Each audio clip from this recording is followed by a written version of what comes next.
Au Togo, la gendarmerie nationale est au centre d'une vive controverse après sa sortie médiatique sur l'affaire Grace Koumeyi. Les contradictions entre sa version des faits, les déclarations de la victime présumée et la position de la Commission nationale des droits de l'homme, CNDH, placent une nouvelle fois l'institution au cœur des critiques. Fidèle à une réputation faite de zone d'ombre et de non-dit, sous le régime de Faure Gnassingbé, la gendarmerie nationale occupe une place stratégique dans l'appareil sécuritaire togolais. Mais elle traîne également une image sulfureuse. Cette branche des forces armées est régulièrement pointée du doigt dans des affaires de violence, de torture et de brutalité contre des citoyens, notamment en période de tension politique. La récente affaire des allégations formulées par Grace Koumeyi, sage-femme et militante politique incarcérée, ravive les interrogations profondes sur la culture interne de l'institution et sa capacité à dire la vérité aux citoyens. Tout démarre avec un communiqué de la gendarmerie nationale lu sur la télévision publique, le vendredi 21 novembre.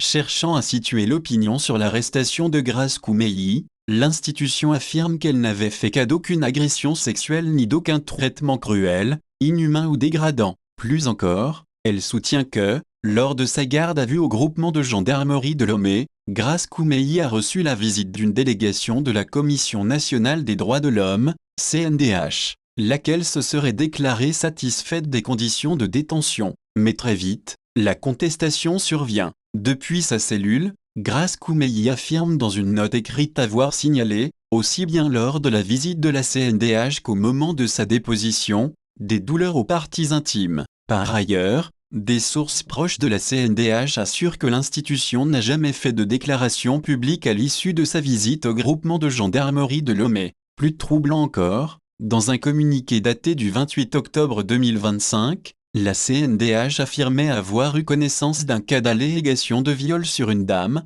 survenu le 6 juin 2025 lors de sa garde à vue. Entre une victime présumée qui maintient fermement ses accusations, une CNDH qui nie s'être prononcée sur les conditions de détention et une gendarmerie qui affirme l'inverse, l'institution sécuritaire se retrouve prise en étau entre deux récits irréconciliables. La situation alimente les interrogations au sein de l'opinion. La gendarmerie protège-t-elle les citoyens ou ses propres agents? Communique-t-elle pour éclairer ou pour maquiller d'éventuelles dérives? Pour certains observateurs, cette sortie médiatique traduit surtout une volonté de contrôler le récit avant que les faits ne soient établis. En attendant que l'enquête, si enquête il y a, clarifie les responsabilités, la gendarmerie nationale apparaît une nouvelle fois fragilisée par ses propres contradictions.